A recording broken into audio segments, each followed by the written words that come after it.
Hello everyone, Hare Krishna to all of you. तो I hope कि आप सब लोग बहुत अच्छे होंगे एंड आप सब लोगों के सेल्फ इंप्रूवमेंट की जर्नी भी बहुत ज़्यादा अच्छी चल रही होगी। तो आज है हमारा अल्टीमेट हेल्थ चैलेंज का डे 4। ऑलरेडी 3 डेज कंप्लीट हो चुके हैं। हैबिट 1 के बारे में डिस्कस कर चुके हैं और आज हम नई हैबिट के बारे में डिस्कस करेंगे, हैबिट नंबर 2, जिसका नाम है eat food that's living, wholesome and plant based. ऐसा खाना खाना है जो लिविंग है, होलसम है एंड प्लांट बेस्ड है। सो सबसे पहले आज हम जो एक सिर्फ चीज़ के बारे में डिस्कस करेंगे वो है लिविंग। लिविंग फूड का एग्जैक्टली मतलब क्या होता है। So what is living food? So living food are those foods that are close to their original natural form as possible. For example fruits, vegetable, grains, nuts and seeds, sprout और coconut. तो ये क्या है? ये living food है और इसको ज़्यादा प्रोसेस नहीं हुए है बिल्कुल भी।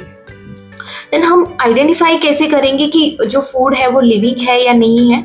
सो सबसे पहली आइडेंटिफिकेशन ये है कि जो फार्म से डायरेक्टली हमारे पास आते हैं वो लिविंग है। फॉर एग्जाम्पल फ्रूट्स, वेजीज, ये थोड़ा आई नो कि ट्रांसफर होके कहीं से इधर आते हैं बट प्रोसेस नहीं होता, राइट।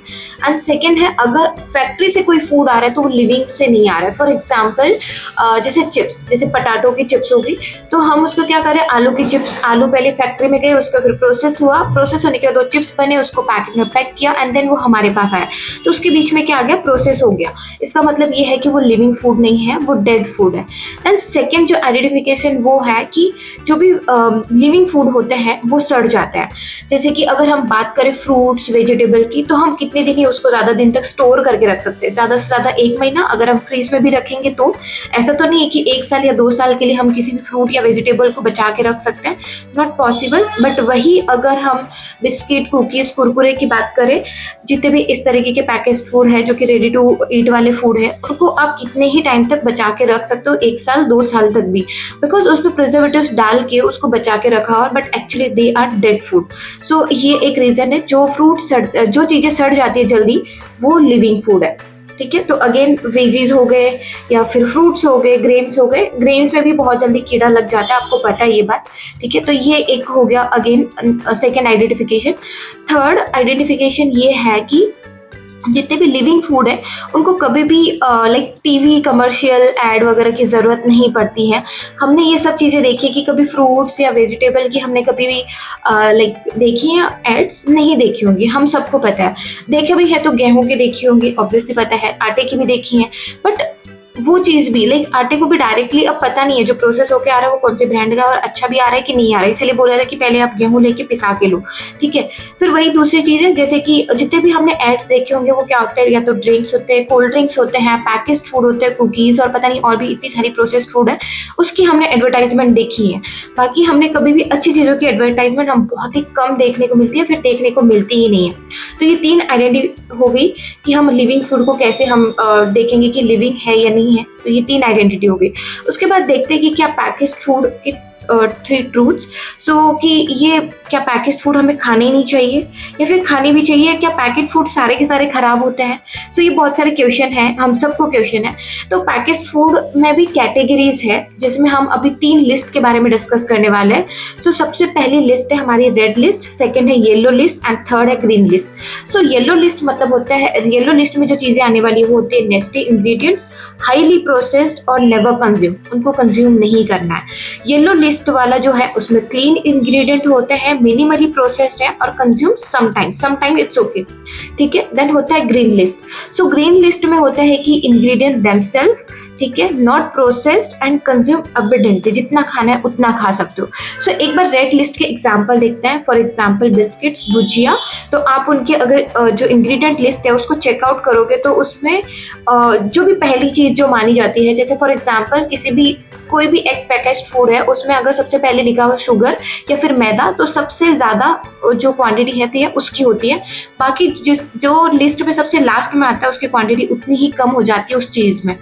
तो रेड लिस्ट में जब आप चेक करोगे, for example peanut butter, so peanut butter में आप देखोगे उसमें कॉर्नफ्लोर, शुगर, पीनट बटर और सॉल्ट और क्या पता नहीं और भी बहुत सारी प्रोसेस्ड फूड होते हैं, लाइक चीज़ें डाल देते हैं उसमें, सॉल्ट, कैरेमल कलर, फ्रेग्रेंट और आई डोंट नो और भी बहुत सारी फॉलिक एसिड और भी इतने सारे नाम है यहाँ पे जो कि आई थिंक पढ़ भी नहीं सकते, रिड्यूस्ड आयरन और पता नहीं क्या क्या चीज़ें इसमें लिखी हुई है। तो इस तरह का कि अगर कोई चीज़ लिखी हुई है या फिर INS के साथ कोई चीज़ स्टार्ट हो रही है तो वो रेड लिस्ट में आता है और उसको कंज्यूम नहीं करना है। देन सेकंड होता है येलो लिस्ट, जिसका है कि क्लीन इंग्रेडिएंट है और मिनिमली प्रोसेस्ड है। तो फॉर एग्जाम्पल उसमें मखाना, जिसमें हमने इंग्रेडिएंट लिस्ट में डाला हुआ है मखाना, सम मिर्ची और सॉल्ट इस तरह की, या फिर कोई ऑयल। तो इस तरीके का कोई अगर चीज़ डाली हुई है मतलब वो क्लीन इंग्रेडिएंट है, हम खा सकते हैं या फिर इजीली पढ़ सकते हैं, हमको पता भी है।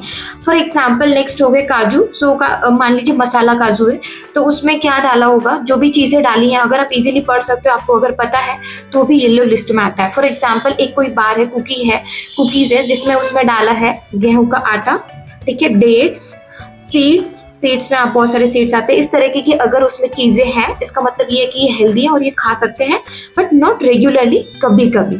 Okay, so yellow list consume but some time it's okay. Then होता है हमारा green list. So green list में जो आती है वो बिल्कुल भी प्रोसेस नहीं होती और जितना खाना है उतने खा सकते हैं। फॉर एग्जाम्पल होलसम डेट्स और गेहूँ, चावल जो कि पैकेज्ड है बट प्रोसेस्ड नहीं है ऑब्वियसली, तो हम उसको खा सकते हैं। कोई हर्ब है या फिर मिलेट्स हो गए, ये सारी चीज़ें ग्रीन लिस्ट में आती है जो कि हम खा सकते हैं, ठीक है। सो ये 3 लिस्ट होगी। जब भी आप कोई भी चीज़ कंज्यूम करेंगे तो इन 3 लिस्ट में आप कैटेगरी को डिवाइड करके देख लें कि कैसे इसको कैसे रखना है, आप कैसे अपनी चीज़ों को खरीदेंगे। बट उससे भी इम्पॉर्टेंट चीज़ ये है कि जो हम प्रोसेस फूड खा रहे हैं, पहले से हमें जिस चीज़ की आदत लगी है, बिस्किट, कुकीज़ और भी बहुत सारी चीज़ें, मैगी और पता नहीं क्या क्या, तो उसको फिर हम आदत को बंद कैसे करें या फिर उस आदत को कैसे छुड़ाएं। उसके लिए एक सिंपल सी टिप है, वो है रीडिजाइन एनवायरनमेंट। फॉर एग्जाम्पल हमारे सामने अगर कोई भी चीज़ रखी होंगी तो हम खाएंगे ही खाएंगे, कितना ही कंट्रोल क्यों ना कर ले, हमारा मन हो ही जाएगा कभी ना कभी इसको खाने का। तो उससे बेटर है या तो उस चीज़ को फेंक दो, दूसरा है कि लेके ही मत आओ घर पे। बट घर पे अगर ऐसे लोग हैं जो खाते हैं और लाते भी हैं तो फिर एक ऐसा कबर्ड बना लो, एक ऐसी जगह बना लो जहाँ पे वो आपको दिखे नहीं ज़्यादा, और ऐसी जगह पे रखो जहाँ पे आपको ज़्यादा एफर्ट्स लगाने। फॉर एग्जाम्पल घर में अगर कोई बहुत ही ऊपर से एक कबर्ड है तो वहाँ पे रख दो ताकि आपका हाथ वहाँ पे पहुँचेगा ही नहीं, तो आप वहाँ पे ज़्यादा एफर्ट्स भी नहीं लगाओगे, वो चीज़ खाना ऑटोमेटिकली कम हो जाएगा। एंड ये काम करता है, मैंने खुद से ट्राई किया है। मैं ट्राई करती हूँ कि घर पे कोई चीज़ ऐसी चीज़ नहीं आए, और अगर आ भी गई तो मेरे सामने नहीं रखती हूँ, बिकॉज सम टाइम हमें क्रेविंग होती है और हम खाते ही खाते हैं। सो उससे बेटर है कि हमारे सामने अगर दिखेगी नई चीज़ तो हम वो खाएंगे भी नहीं। तो ये सबसे अच्छा तरीका है। अगर इस तरीके की चीज़ों को अगर आपको हटाना है या फिर बंद करना, माइंडसेट बनाना है, तो सबसे बढ़िया तरीका यही है। That's it for today. हो गया हमारा डे 4 कंप्लीट। जो भी मेरी लर्निंग थी मैंने आप लोगों के साथ शेयर कर दिया।